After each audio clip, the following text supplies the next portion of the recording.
Hello friends, संति smart study में आपका स्वागत है। पिछले वीडियो में मैं आपको बताई थी आकाशगंगा के बारे में और इस वीडियो में हम लोग पढ़ने वाले हैं तारामंडल और नक्षत्र के बारे में। दोस्तों, इसको जानने से पहले हम लोग आकाशगंगा के टॉपिक में एक बार और रिवाइज करेंगे। मैं बताई थी कि जो ब्रह्मांड है उसके अंदर लगभग 100 अरब आकाशगंगाएं होती है और एक आकाशगंगा के अंदर लगभग 100 अरब तारे होते हैं। जो हमारी आकाशगंगा है उसका नाम है मंदाकिनी। और जो आकाशगंगाएं होती है वो 3 प्रकार की होती है।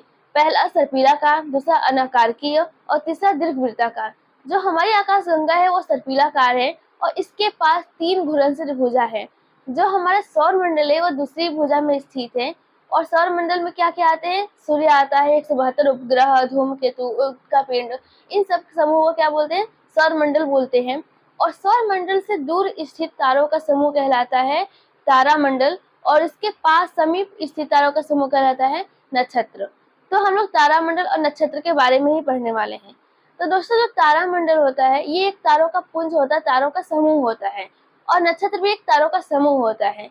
जब पुराने समय के जो लोग थे वो नक्षत्र को ही तारामंडल बोलते थे। दोस्तों, क्या हम नक्षत्र को तारामंडल नहीं बोल सकते? बोल सकते हैं, क्योंकि जो नक्षत्र होता है ये भी एक तारों का समूह ही होता है और तारामंडल का भी मतलब होता है कि तारों का समूह। अगर आप इंग्लिश में देखिए तो दोनों का मीनिंग सेम होता है, कंस्टलेशन।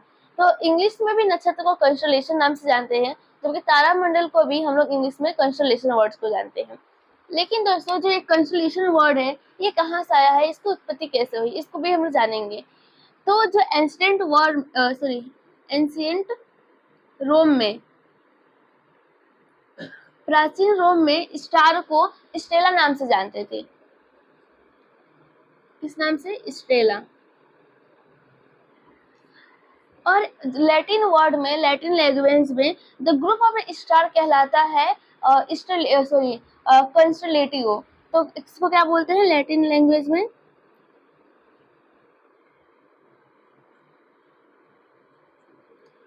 इसको बोलते हैं ग्रुप ऑफ स्टार को क्या बोलते हैं? Group of star.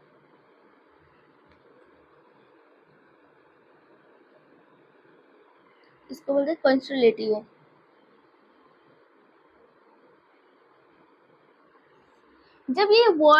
जब ब्रिटेन और फ्रांस में पहुंचा तब इसका नाम हो गया कंस्टेलेशन, यानी तारामंडल या नक्षत्र।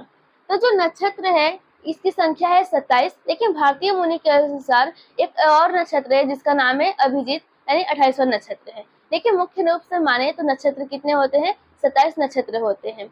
1922 में जो इंटरनेशनल एस्ट्रोनॉमिकल यूनियन है उन्होंने 88 तारामंडल की खोज की थी और 1929 में एक और तारामंडल की खोज की और तब जाके कुल मिलाकर तारामंडल की संख्या हो गई 89।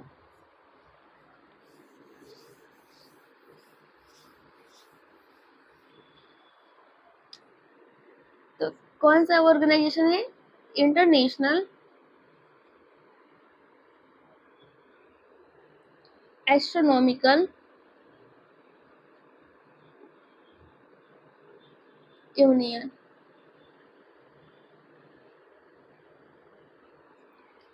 ये 1922 में कितने तारामंडल की खोज की थी? 88।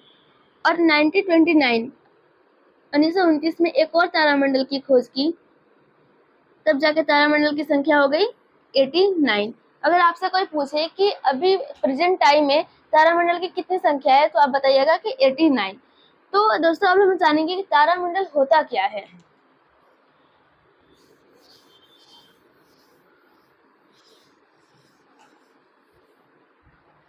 जैसा कि मैं पहले बताई कि जो तारामंडल ये एक तारों का समूह होता है, उसको क्या बोलेंगे? तारामंडल बोलेंगे। लेकिन दोस्तों, तारामंडल के भी प्रकार होते हैं और इनका प्रकार इनके आकृतियों पर निर्भर करता है। कैसे?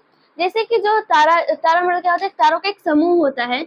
जो लोग थे तो वो लोग क्या करते थे? एक काल्पनिक रेखा बना देते थे और काल्पनिक रेखा बनाने के बाद अब जिस प्रकार की आकृति बनती थी उसी तारामंडल के नाम से जानते थे। फॉर एग्जाम्पल के लिए सपोज ऐसे ये बहुत सारे तारे हैं, अगर मैं इसके बीच में काल्पनिक रेखा बनाऊं और ये एक शिकारी के जैसा दिखे तो लोग इसको बोलते थे शिकारी तारामंडल, ओरियन तारामंडल, हंटर तारामंडल। तो इस टाइप्स के तारामंडल के नाम से जाने जाते थे। तो तारामंडल की जो प्रकार है वो उनके आकृतियों पर निर्भर करती है। तो किस पर निर्भर करता है? आकृति पर।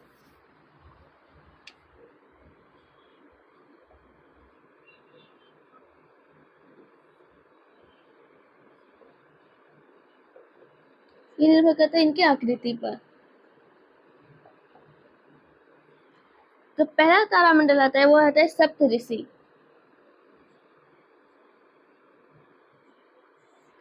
सप्तऋषि 7 तारों का एक समूह होता है जिसको बोलते हैं सप्तऋषि। ये तारे कुछ इस प्रकार से रहते हैं। इसको क्या बोलेंगे? सप्तऋषि। जब इन तारों की जो दूरी रहेगी वो दूर दूर रहेगी, फॉर एग्जाम्पल के लिए ये तारे बहुत ही दूर दूर हैं, तो यानी इनकी जो आकृति है वो बहुत ही बड़ी है, तो इसको हम लोग बोलते हैं बृहद सप्तऋषि, यानी इंग्लिश में बोलेंगे उसको उर्सा मेजर।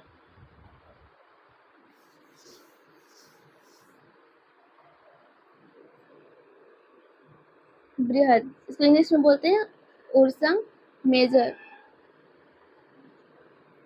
लेकिन अगर इस सप्तऋषि की जो आकृति है वो जो छोटी रहेगी तो इसको बोलेंगे लघु सप्तऋषि, इंग्लिश में बोलेंगे उर्सा माइनर।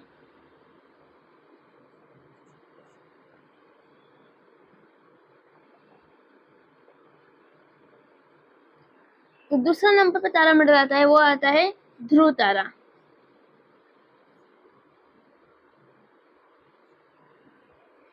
सर ध्रुव तारा कोई तारामंडल नहीं, एक तारा है। जो ध्रुव तारा है ये पृथ्वी के, सपोज ये पृथ्वी है, इसका उत्तर दिशा में स्थित होता है, उसको क्या बोलेंगे? ध्रुव तारा बोलेंगे। और जो ध्रुव तारा रहता है ये सप्तऋषि के आगे या पीछे की ओर स्थित रहता है। अगर आपको पता करना है कि ध्रुव तारा कहाँ पे है तो आपको अगर इस 7 तारों का समूह मिल गया तो आप पता लगा सकते हैं कि ध्रुव तारा कहाँ पे है। तो ये सेकेंड आता है ध्रुव तारा। अभी एक और तारामंडल आता है ओरियन तारामंडल। जैसे कि मैं बताई थी कि इसको बोलते हैं मृग तारामंडल, हंटर तारामंडल के नाम से भी जानते हैं।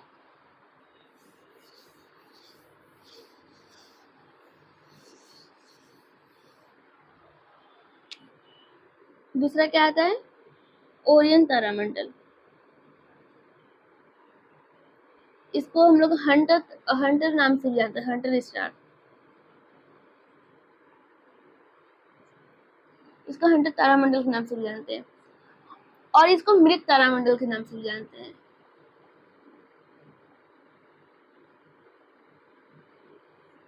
क्योंकि ये जो ओरियन तारामंडल रहता है यह मृग एक शिकारी के आकार का दिखता है, जैसे लगता है कोई शिकारी खड़ा है और वो अपने हाथ में और धनुष और वार को लिए खड़ा है, तो इसलिए उसको बोलते हैं शिकारी तारामंडल। एक और तारामंडल है जिसको बोलते हैं हाइड्रा।